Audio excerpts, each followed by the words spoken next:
All right, we're recording. Hello. All right. You ready? Yeah. Okay. Hi guys, this is John with the next episode of A Thread in the Tapestry. The title of this episode is Sessions with Erika Reid. Erika is a very, very near and dear friend of mine for probably about 20 years now. Oh, yeah. Yeah. Plus. 20 years plus. Yeah, so me and Erika go way back to Penn State. Yeah. Good old days. I know, I love it. So old. I love it. We're so old. No, I age like a fine wine. I don't know about you, but... I'm just a mom aging as best I can. So anyway, so what have you been doing with yourself, Erika? Well, let's see. I am a domestic goddess. I am a software quality engineer from time to time. I run a page called Mama Loves Macros where I cook and help post recipes for busy people and for their families. And I take care of my little 5-year-old girl, Layla. And I take care of my house and my pugs and my birds. That's my life. Pugs and your birds. Oh, yeah. Annoying birds. Gotta love the birds. Oh, no. But, so just so people will know, let's go to Mama Loves Macros. Okay. So can you kind of like explain Okay. your thought process behind this? So I was always the one person that would, make things and post pictures and all that. And people would love what I was cooking and they wanted my recipes and everything. But it was also annoying to a lot of people to see on my main page. So my one friend came up, I think actually it was Kristen, who said to me a long time ago, she said, you should create a page. And I said, oh, okay. Well, at the time, I was just getting into the world of macros and understanding because I was getting into weightlifting and all this stuff. And I said, okay, well, I am moving towards, even though I had always calculated the nutritional info for my recipes, I knew I had to go a little bit deeper and focus on macros and proper splits and things like that. So I put the two together and I came up with a page called Mama Loves Macros. And I still have it as a just for fun page. Yeah. But I have well over 1,000 followers. People from all over the world come to me and ask me questions and help with macros and understanding how they can get into that game and stuff like that. Not just making the food that I post. Yeah. So that's the gist of it, but it's from my side of things, I look at it still as it's just a release. I love to cook. I love to give recipes. Totally. So for me, it's a release. And for people coming to me, it's like, oh, she's got some stuff that might be good for my family. Yeah. So what's the one thing you want to tell people about macros that they wouldn't know? Oh, that they wouldn't know. Well... So everybody has an idea of what they want, whether they're going to lose weight, maintain weight, or gain weight, right? So there is a science behind losing, maintaining, and gaining. We know that. Right. It's not always as simple as calories in, calories out. We know that. Take note of that. It's truly not as simple. We've all been through like the plateaus and all that. And like, oh, but I'm eating less calories than I'm... So... Basically, macros, the one thing about them is that it helps you understand how your body's going to do what you want it to do. It's going to help you get to your goals. Okay. And it does take a little playing around. You can go to a macro calculator because there's a ton of them online and work those numbers. But as with any lifestyle, because this is a lifestyle, this isn't, you have to understand consistency is key, right? Yeah, so absolutely. It doesn't matter if it's macros, Weight Watcher, whatever you want to do, it's consistency. Okay. So that's, to me, that's the biggest takeaway. If you're willing to put in the work and you're willing to actually go through and make that change within yourself, So for you personally, what's the biggest change that you've seen Goodness. since you've started all of this? And I know it's been a couple years now. Oh, I've been doing it since 2016. Yeah. I have a much better relationship with food. That has been my biggest takeaway. And that's probably the struggle for a lot of people because, I have to eat so little in order to achieve my goals. And the biggest thing macros has taught me is no. Yeah. You need to eat to achieve what for me, it was a weight loss for a long time. And then I went to a bulking phase and all. You need to eat still to do any of the things that you do. Your body needs a certain amount of calories and things in order to function on a basal metabolic rate. There's a science behind it, but the biggest thing for me is looking at these foods and saying, okay, today, here's my numbers for the day. Today, I really want a piece of chocolate cake. How can I fit that into my day? Right. I can fit it into my day. I'm not going to eat this piece of chocolate cake every day, but I want a piece of chocolate cake. So I can do that. I can work it into my day and still eat healthfully and foods that's not just like a salad with chicken on it. There's nothing wrong with a chicken salad. But I'm just saying, being able to actually have the foods I want to eat and still achieve my goals. Right. And be patient with myself. Learning patience is also another thing. So I've learned a lot of patience and understanding how my body reacts to certain things. So those are really my takeaways so far from macros. Okay. So before you started doing macros, were you experiencing health issues or just what caused, I know you kind of touched on it, but what was the cause for change? So I went through this phase where I lost 80 pounds and it wasn't enough for me. I was getting very thin looking, almost unhealthfully thin. And I said, I'm like, not that I was comparing my body to anybody else, but just, I need to be stronger. I need to find a way into this. So I decided, my daughter was born, I gained a ton of weight when I was pregnant. Of course, we can go into that later, but I knew I had to start losing the weight, and I started going back to my old thoughts of like low calorie and depriving myself and this and that, and it was terrible. And I walked in, I said for my birthday that year after I had my daughter, I wanted to get a tattoo. I said I would only ever get a tattoo if I had a child, and it would be something around the child. So I walked into a tattoo parlor, and the lady that was doing my tattoo, she was such a fabulous lady. She just starts talking to me about like working out and how she just started getting into really like powerlifting. And she was not focusing as much on the powerlifting as much as she was on something called macros. Okay. And she started explaining it to me, and I was like, this is interesting. I'm like, well, I kind of want to get into weightlifting and more actual weightlifting, not just picking up 5-pound weights and going to town. Right. And so she started explaining it to me, and it was like, that's the change I need.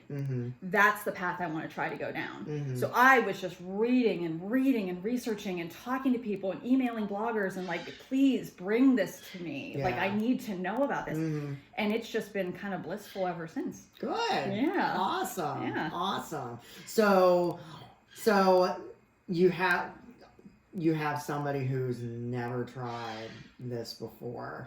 What would you tell them that the benefits of doing macros would be?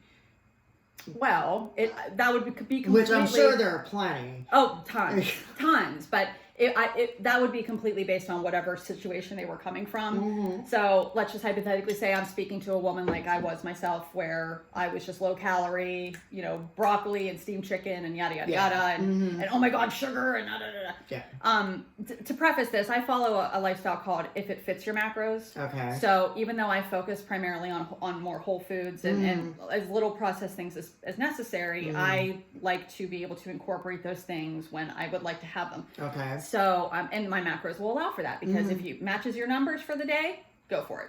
Okay. So, if I was talking to a woman much like myself from back in the day, I would say, you probably need to understand that you need to have a better relationship with food overall. Okay. Take the vanity part away and let's talk about where you are emotionally. Yeah. That would be my discussion with that person. Because if your mental state around your body and your body image is negative, and that's not, you don't want to change that, you just care about like losing the weight, you think that's going to bring you all the joy because you've been there, done that, that's not going to work. Yeah. Because we aren't the magazine women. Right. You know, the average mom is not a Kardashian or whoever. So you have to understand, you have to work on the emotional aspect first before you really, really take on a lifestyle change like that. So I would go, and I've done this with people. I've had people message me and talk to me and tell me their struggles. And it breaks my heart a little more every time I hear somebody tell me that they just want to be thin. And what do you think is the biggest issue with surrounding women? It's because I mean it's totally different for us because I mean men don't really I don't want to say they don't invest in their bodies as much, but we just, at least it's been my experience that we just don't place a lot of blame on ourselves if we gain weight or if we, develop a dad bod or what have you. So, and there's nothing wrong with that. There's absolutely nothing wrong with that. It's life. It's life. I mean, we all get older. Yep. Life happens.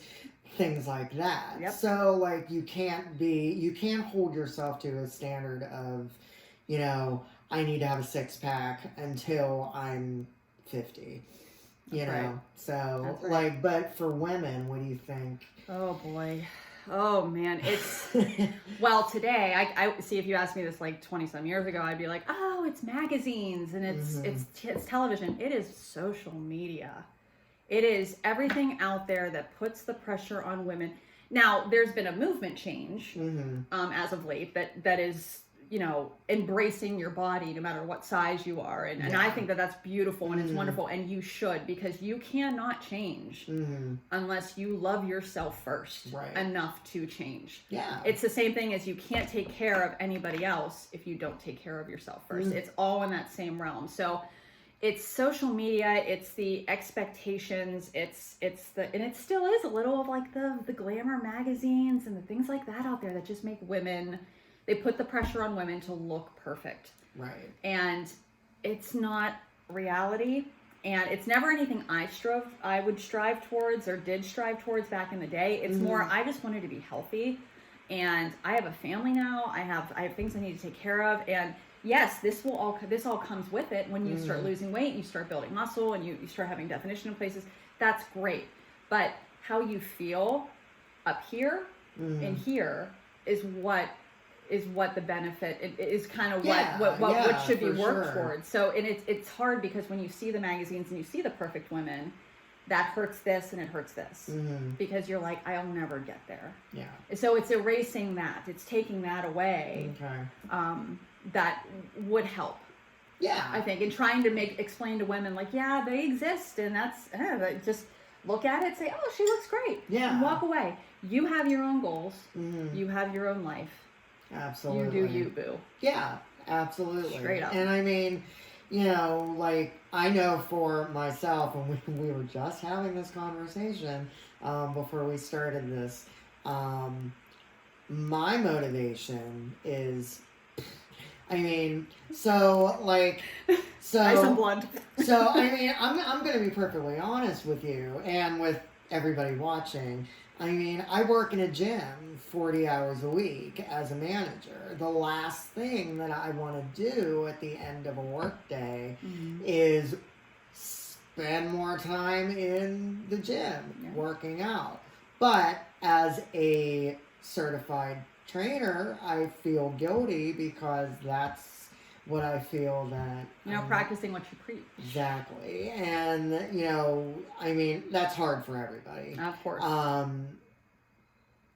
But there's that whole guilt piece Mm-hmm. to it. And it sucks because I don't feel that I look bad. You look fabulous to me. For 37, years old. Absolutely. Like I'm, and I'm doing other stuff too. Like I said before, intermittent fasting and, things like that. That's another big one. We can talk about that. So, well, let's talk about that. Okay. So I've been doing it for probably a little over a month now. Okay.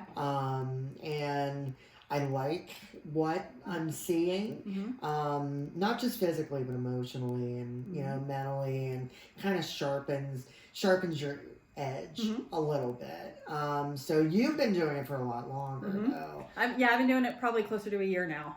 And I combine it with macros, which people typically don't do. I do know, I have met a few people that have combined the two, but So the gist of intermittent fasting, right? Yeah. Well, no. I mean, so what? I guess my question is, what's the benefit or the negative benefit of doing it with macros? Is that just your personal? Well, girls got goals. Okay, so I have a protein macro to hit every day. I have a carb macro and I have a fat macro, and those matter to me, no matter if I'm doing intermittent fasting or not. Mm-hmm. So that protein that I'm taking in my body every day, I'm taking close to a gram of protein a day for my body weight. That is essential for me because I'm in that gym lifting and I'm doing things. And to help repair my muscles, I am making sure I eat the correct amount of carbs, and to make sure my hormones stay balanced and things, I am making sure I'm eating my fats. Okay. So that is kind of my base. The intermittent fasting comes in as in like, okay, I've got this many macros that I have to crunch in this short amount of time, right? Mm-hmm. So I do usually a 16-8, or I'm sorry, an 18-6. Can you explain what that is? So intermittent fasting is a period of time where you're eating and a period of time where you're fasting. For anybody that is starting intermittent fasting, you would typically start with a 12-hour eating cycle with a 12-hour fasting cycle, where you literally do nothing but drink plain coffee, plain tea, and water. No sweeteners, no nothing, depending on where in the intermittent fasting world you are, because there is clean fasting and there is dirty fasting. So I would highly recommend the book Delay, Don't Deny. That's a really good one to explain intermittent fasting and science behind it. There's also a Facebook group that's great for that, by Jen Stevens. That's the author. So basically, I do a 18-hour fasting window with a 6-hour eating period. So I cram all of my macros into 6 hours. How do I do that?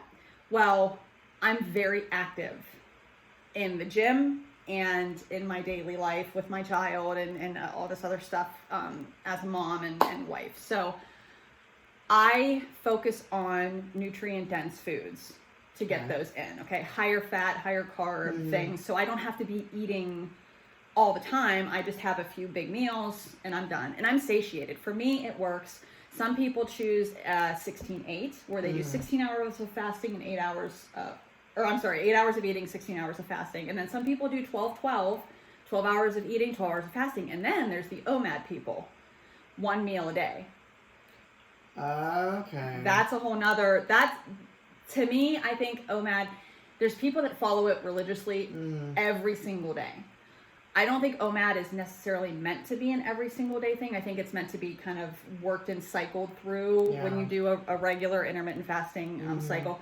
But that's like more like a 2 to 4 hour window where you fit everything in, which I personally could never fit in, 160 grams of protein, 67 grams of fat and this much in that short amount of time. I'd be like throwing up everywhere. Yeah. So for me, I make it, it sounds like it's more complex for me, but I do it because the macros are important to me. They are what help drive me in the gym to accomplish my goals and to be able to go heavier with weights and get on my Peloton and do some kick-ass stuff and all that. So it's an essential thing. But most people that do intermittent fasting, that's it.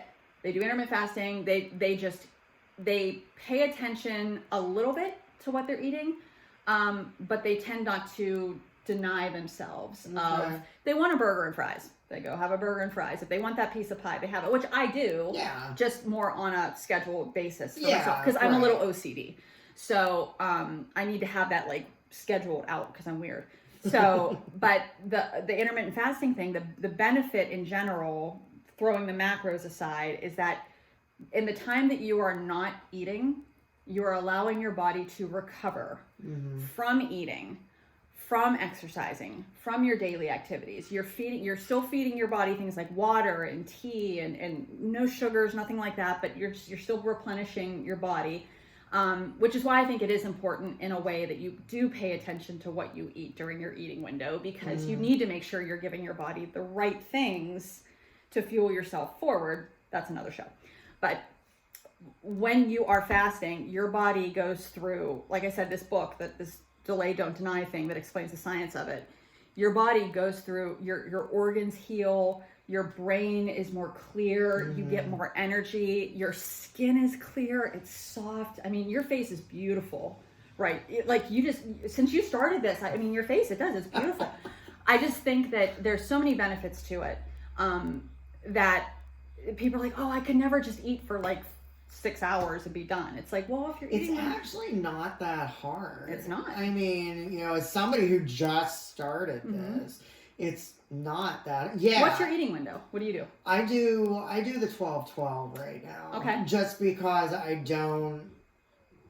I'm just waiting for my body to kind of assimilate. Well, you're doing it correctly, because that's the way you should do it. You always start with 12-12 and you work your way. There now? So he's an expert. He knows what's up. He knows what he's doing. So, yeah, I'm doing the 12-12 right now, and it works for me, because I think my body is like, okay, we're going to shut down for 12-hour window. But once it's over, it's game time. That's right. So you start shoveling it in. You're like, because you're starving. And 12 hours kind of gives me, that it's a good amount of time. Like, I love to eat. Like, I'm not gonna lie. So 8 hours, some days. Anyway. Yeah, right. That might change. Yeah, exactly. But the 12-12 works for me right now. And that's what it is. You have to do what works for you. Yeah. Don't push yourself to do something that's not going to work. That's the biggest takeaway. Don't push yourself. If it's not working, it's not for you. Period. Also, disclaimer here too. Always check with your doctor before doing this. Can I put something in there? Go for it. I am a stickler when I talk to people about macros or intermittent fasting. Please go talk to a registered dietitian or a nutritionist. They are going to lead you down the correct path. Make sure they're certified, and most insurances will cover your visits. You might have a little copay, but the information you're going to get is well worth it when you're doing something as drastic as changing to something like intermittent fasting or macros or whatever. Please talk to a registered dietitian or a nutritionist. Exactly, because we don't want anybody to develop some sort of medical issue, or something worse than that. And I know Erika feels the same way, but my professional position as a trainer, obviously, I'm not going to give somebody information that is going to hurt them.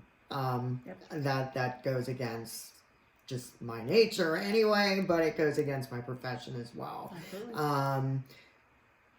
Always consult with your doctor, your physician. If you do have a nutritionist or dietitian, please refer to them first. Blood work.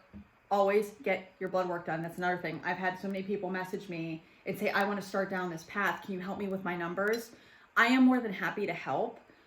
I just really want to make sure that there are no underlying issues before you start. So I beg everybody to please go get your blood panel done and get all your hormones checked and everything, because if you have something underlying that you have no clue about, this could hurt you. If you're eating too many carbs, you don't understand what changing things and having certain numbers, that could mess you up if you've got something going on. Yeah. So what he said, he's the expert. Listen. Listen to him. I just have years of education, and I wouldn't and say certifications. Don't you make yourself look like you're small. You know what's up. I do. Yeah. Mm-hmm. But yeah, I mean, and even if you're not doing intermittent fasting too, it's also good to just know your levels. I mean, because it could be an indicator of some other issues. A lot of people develop cancers that they don't know that are there because they've let their levels go unchecked. Like for me, for example, I mean, I don't have cancer, but this is kind of on the same wavelength with low testosterone. Right. For a decade, probably more, I felt sluggish and didn't know why. And, you know, I remember sitting in meetings, like I was saying before. I remember sitting in meetings, and it was the beginning of the day, and I had a full 8 hours sleep, and I was still dragging ass, nodding off. And I'm like, why is this happening? And so I decided to talk to my doctor about it. And she was like, well, it kind of sounds like it might be this, but I want you to go see a urologist to make sure. So they did a blood panel, and now you have to understand there's free testosterone and then there's total testosterone. So the total testosterone was okay.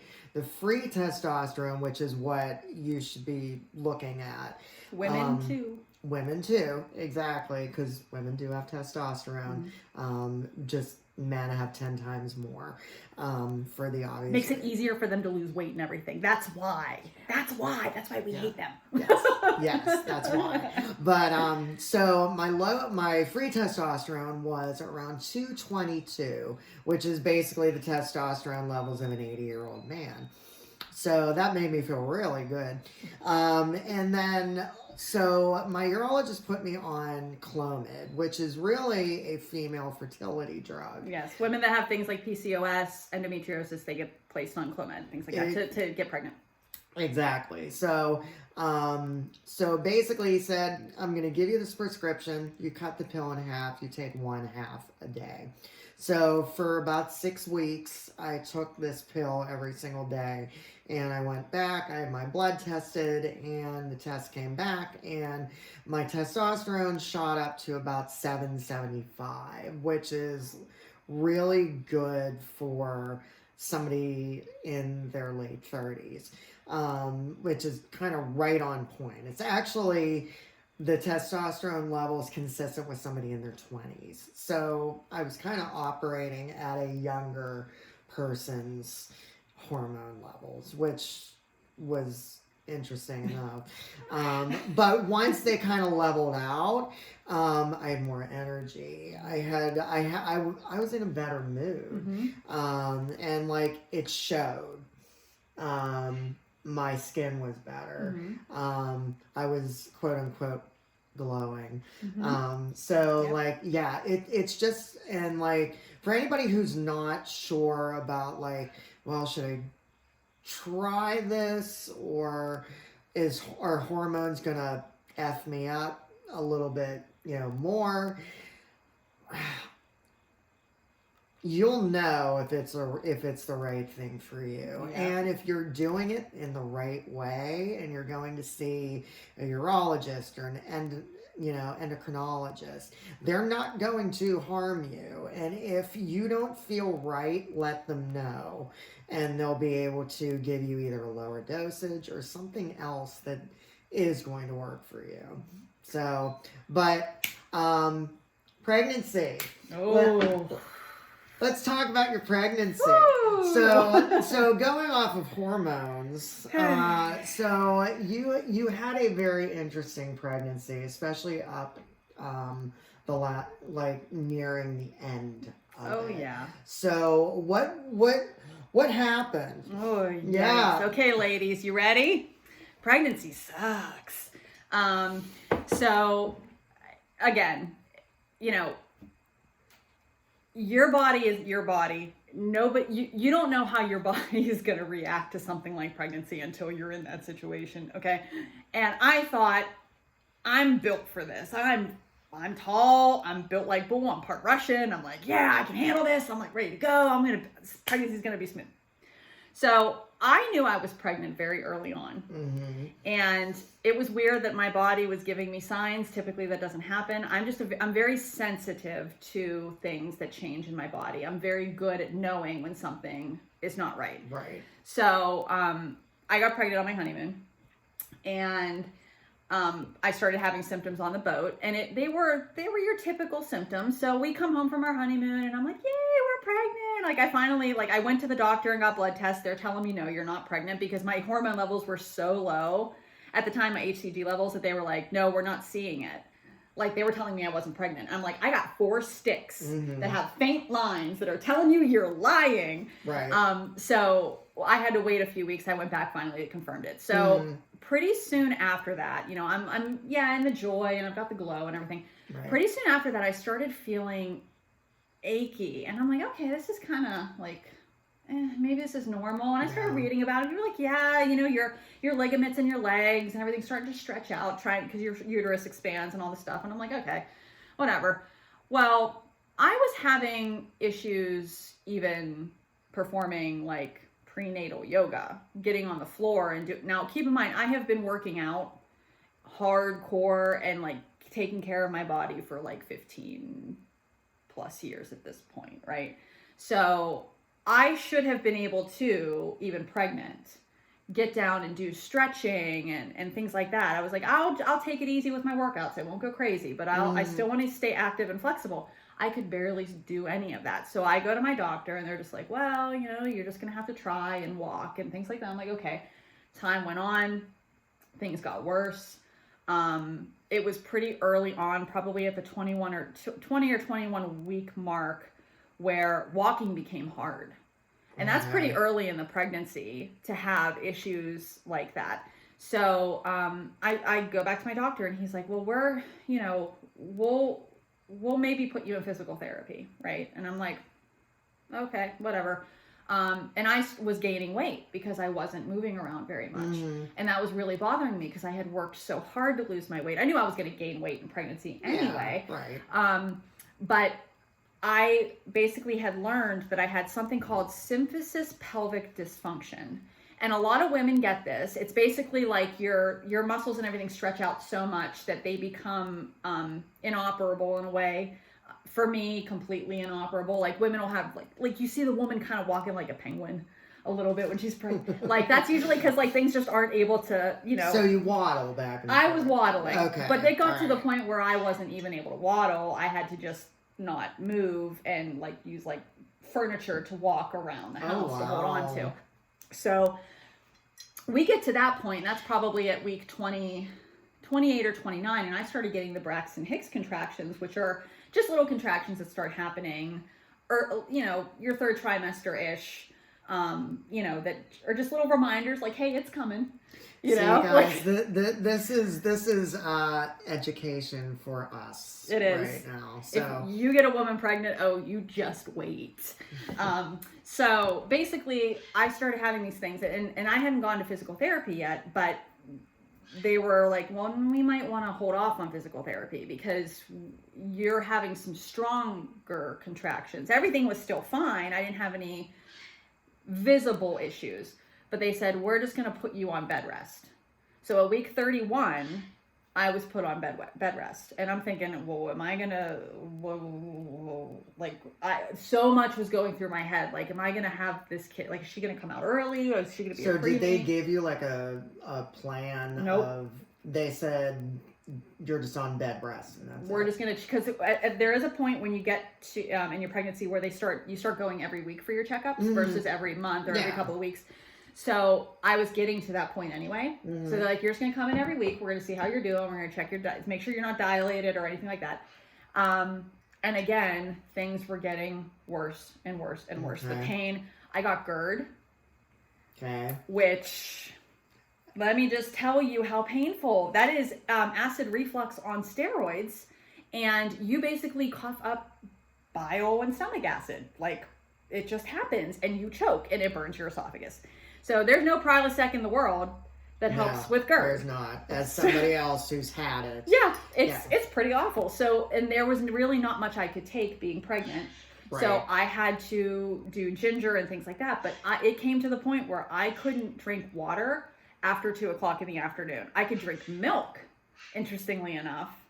I couldn't eat anything or drink anything but milk after 2:00 in the afternoon. So, which is kind of a segue into intermittent fasting. I mean, I was like destined for it, I guess, in a way, because I end my eating window around 2-3 o'clock every day. Okay. So like it ended anyway. So we get to the part where I start having heavier contractions and I'm miserable and I can't walk and I'm out to here. I gained like 100 pounds when I was pregnant. So I go through my delivery. I wanted to go natural. I'm doing it. My pregnancy sucked, but man, come hell or high water, I'm having this kid naturally, and I'm not letting anybody tell me any different. Yeah, well, 18 hours later, no drugs at that point. And I had a tilted cervix, which means they have to go in and pull your cervix forward in order to check your dilation. So just visualize that. An extreme pain that comes with them doing something like that. Without drugs. So hour 18 comes. You didn't have any drugs with that?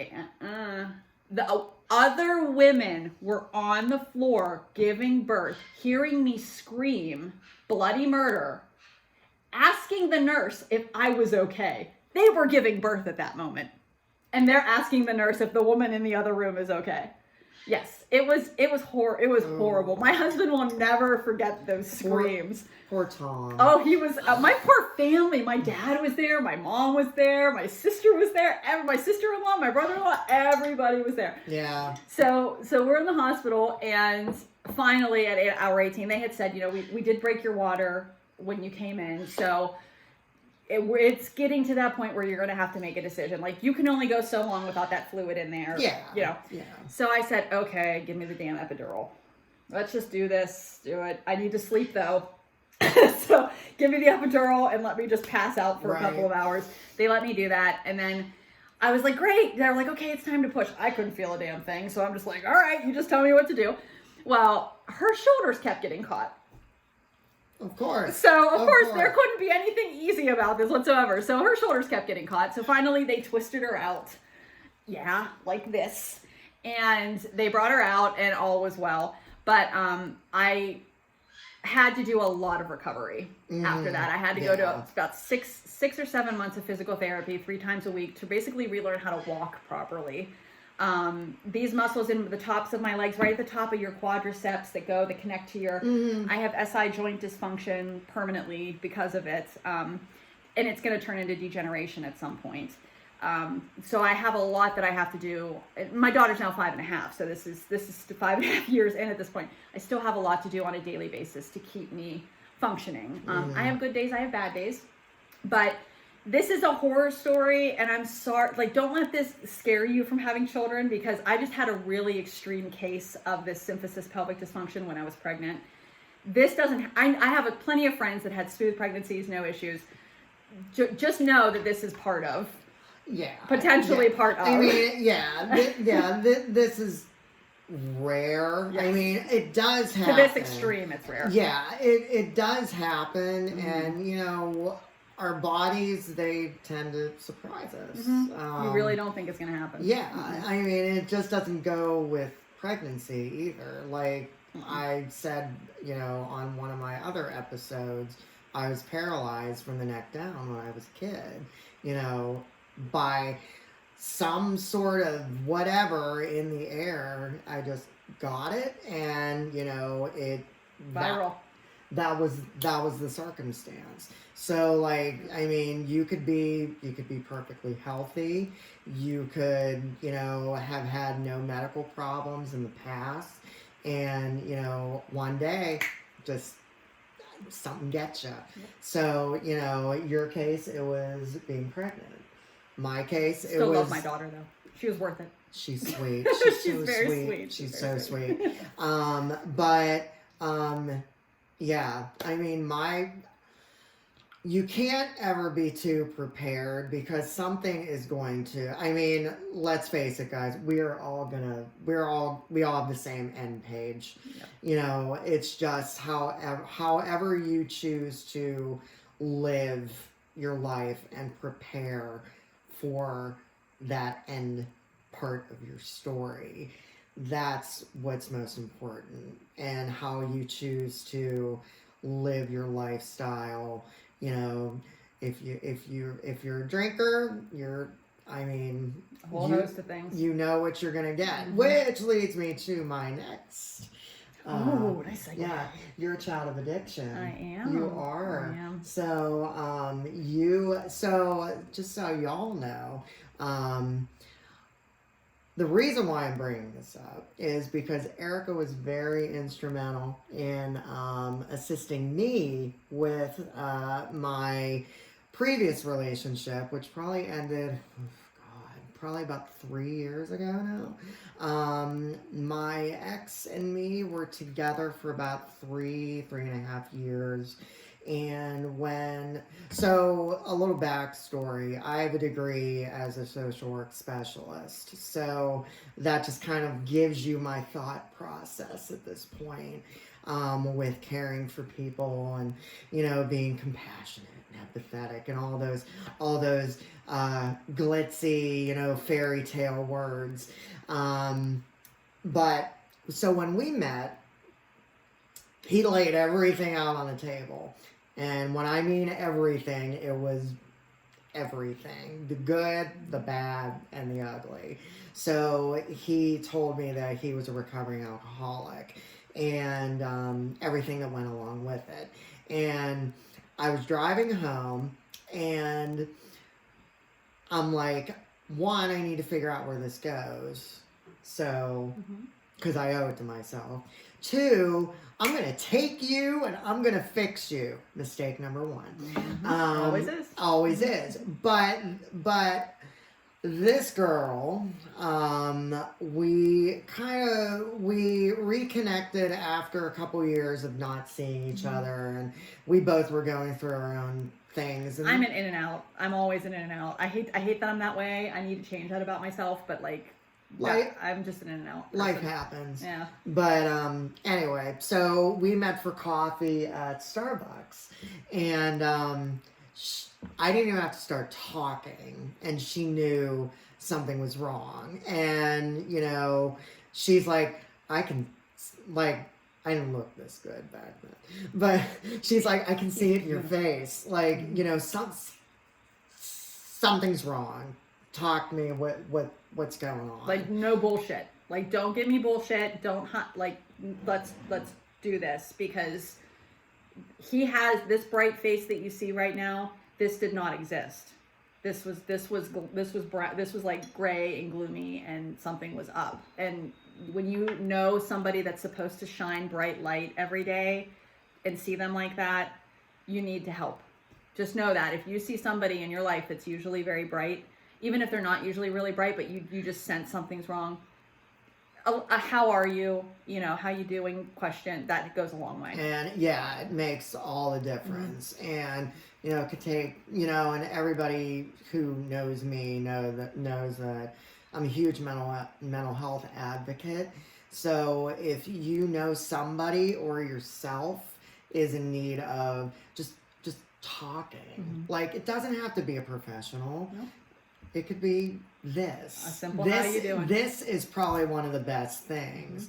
Because it feeds your soul. Yeah. To talk to friends. And yeah, exactly. So we sat down at the table, and, you know, I'm obviously very visually upset. And, you know. Oh, I opened the floodgates. Yeah. They were open, and I was glad he didn't hold back. And I hate, like, I was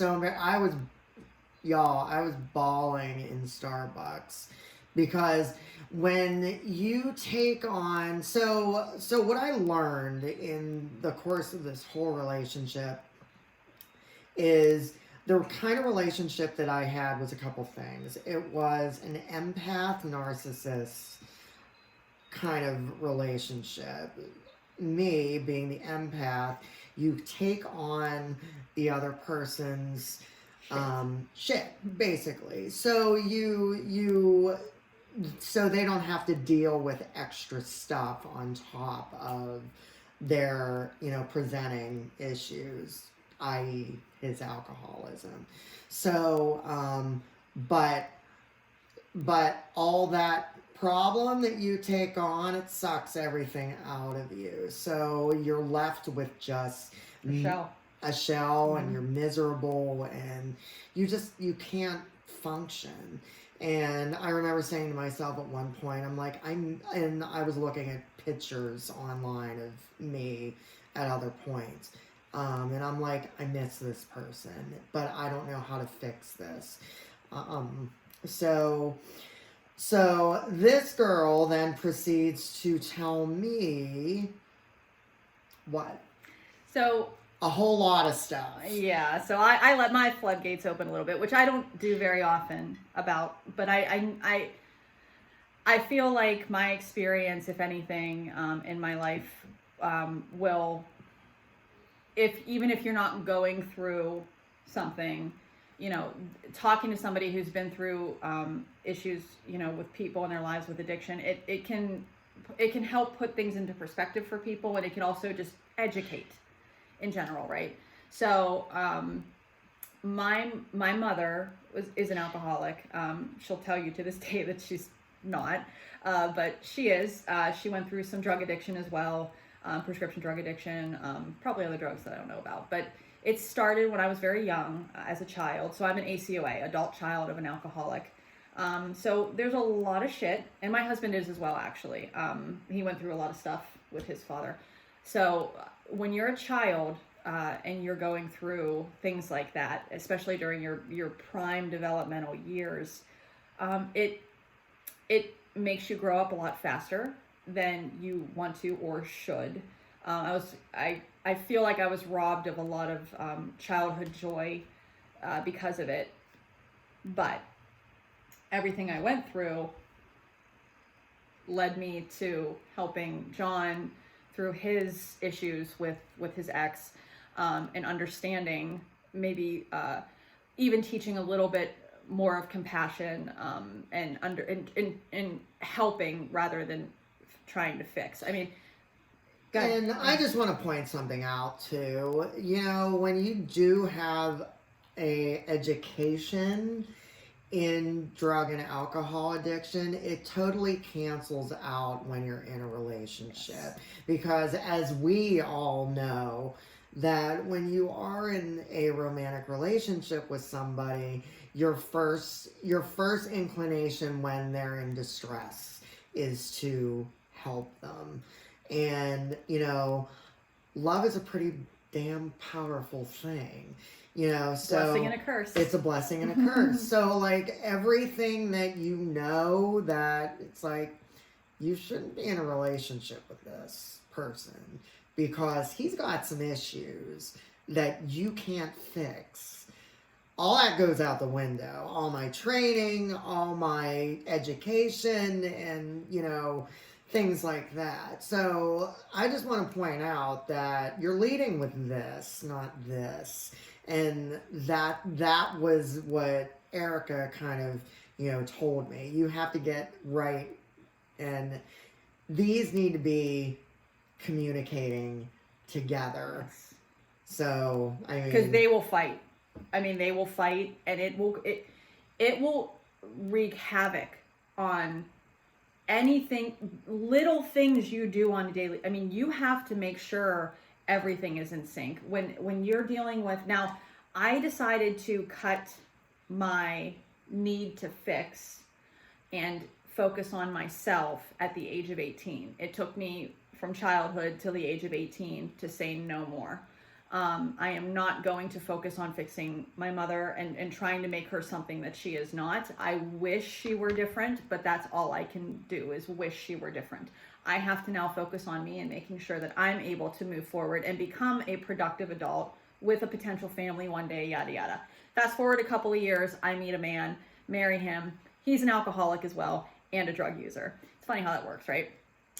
Went through a pretty bad relationship there, divorced, met a new man, loved my life, and I'm happy now.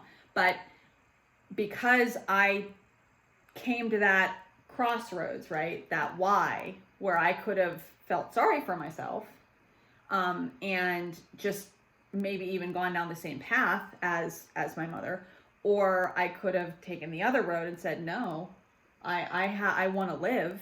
Mm-hmm. I don't want to go down. I want to live, which is really your choice. Die, live. Those are your two choices in life. You're either going to do things that are going to speed up your death, or you're going to do things that are going to speed up you and help you live a full, happy life. That's where I think I helped you the most, because I came from hard knocks of that. Mm-hmm. And even though everybody has to do the hard knocks thing in a lot of situations, to move forward, I wanted to kind of help speed up that process a little bit for you and just say, look, these are the points you're going to come to, because it is the same for everybody. Yeah. It's textbook. I mean, even though we're throwing the textbooks out, it's textbook, the emotions and everything you go through in those situations. We're one and the same, in that we're very empathetic. We're just that kind of a person. So it makes it even harder when you're an empathetic person, to let go of things. So when we did this and we were meeting, and we made the meetings regular, it was a necessary thing at the time, for sure, to make sure. And I even met with him and his ex at one point to sit down and talk, and I saw the disinterest in your ex's face at the time. Right. And that was disheartening to me, because you were in it. Right. I mean, he was in it to win it. And I want to point out too that, yes, this sounds bad, and when it was bad, it was bad. But I'm not dismissing the fact that we did have really, Absolutely. really great times during our relationship. But yeah, I mean, it's one of those things where you can't dictate and you can't foresee that, oh, well, because it's like riding a wave. It has its ups and downs and ebbs and flows. And so, I mean, there were points where he, it didn't seem like he was an alcoholic at all, because he, was fine. He was going to disguise it. That's called functional. Yeah, it's called functional. Functional.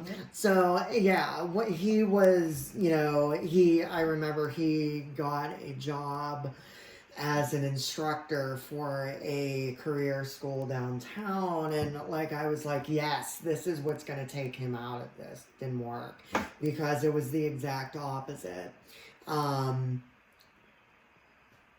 It threw him into this spiral of stress, because it was a job that he wasn't, he was a certified vet tech.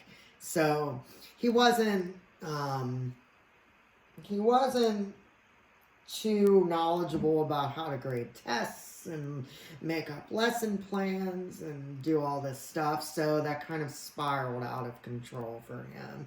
And, yeah, it was a hot mess. It was. That's putting it lightly. Yeah, that's putting it lightly. Yes, it was a hot mess. Yeah. But, I mean, things are thrown at us for a reason in life, always. I truly, truly believe that. And even, as much heartache as it brings lessons if we choose to see them. It brings light. Yeah. And we have to choose. That's the why in the road. That's the taking the negative or taking the positive. And you have to take this stuff and make it roll it into your story. Yeah. A thread in the tapestry. How about that?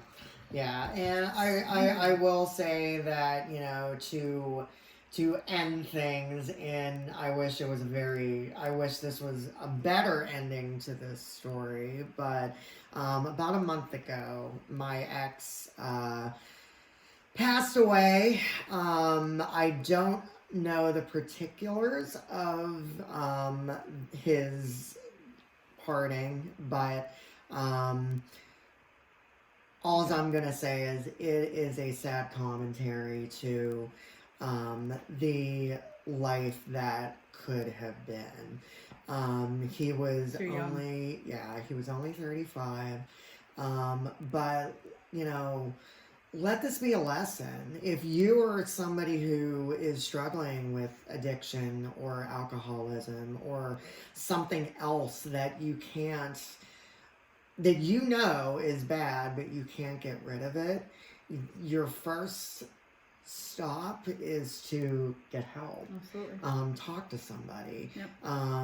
You know, there's a lot of resources out there. There's a lot of resources. A lot of people, they you know, find religion or they find some sort of spirituality, which, you know, I'm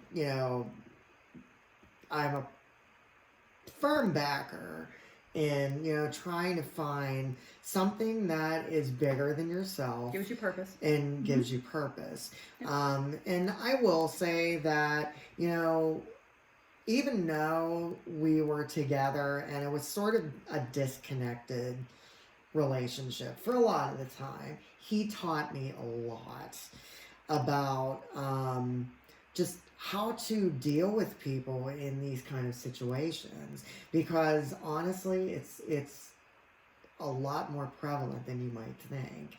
People just don't, obviously they're not going to talk about it. Like, yeah, I'm an alcoholic. Yep. So what's up? Yeah. You know the interesting thing about that though, I'm so many years removed, right, from that cutoff point with my mom. Now, my mom and I have a very good relationship. You know, we're not in it. We speak. You know, she's very active in my daughter's life and everything. Like, she has been clean, I guess you can say, for a number of years now, with some shit that happened back in the day. But you will never stop realizing things. I still to this day, even 25 plus years removed from situations from when I was a child, you still take things that happened and you pull them in and you say, oh, wait a second. Like, oh, wow. I get this. And it's like, oh, that's what that situation was supposed to teach me. Yeah. That will happen to you so many years from now. One day, even you'll be an old man and something will, and you'll be like, holy shit. It's like hearing a song. Yes. That sparks a memory. Yes. It's amazing. It's the same thing. Yep. You know, it's a lifelong thing. Yeah, absolutely. And like, it's funny, when I was in my relationship, there was a lot about my grandparents that I didn't know, even though that during college I would go down to their house every single day, which coincidentally is my house now. But I knew my grandfather was an alcoholic. I just didn't know it was as bad as it was. He was an alcoholic for about 25 years. He was a World War II vet. Common World War II vet. So, and first he was in Walter Reid, and then when he got out of Walter Reid, he came back home. And I remember in my kitchen, the door to the outside has this big pane of glass, and my mom would always say when she, you know, visits me and I was in the relationship, she would always just kind of comment on how every week the police were up at their house because he would punch it out because he was drunk. And so, but after a while, my mom had to be in her teens, probably almost, my parents got married at 19, so it was almost that age, but not quite yet. Something in him just clicked, and he started going to AA, and him and my grandmother eventually started leading the AA meetings. Oh, that's wonderful. And so he, for whatever reason, whatever clicked, he got right. Mm-hmm. You know, he stopped drinking, and you know, that everything else that came with it. Mm-hmm. So you know, and like when I got in my relationship, you know, and I heard this, I'm like, there's hope. Mm-hmm. You know, there, and that's what keeps you going. that's what There's always hope. Yeah, because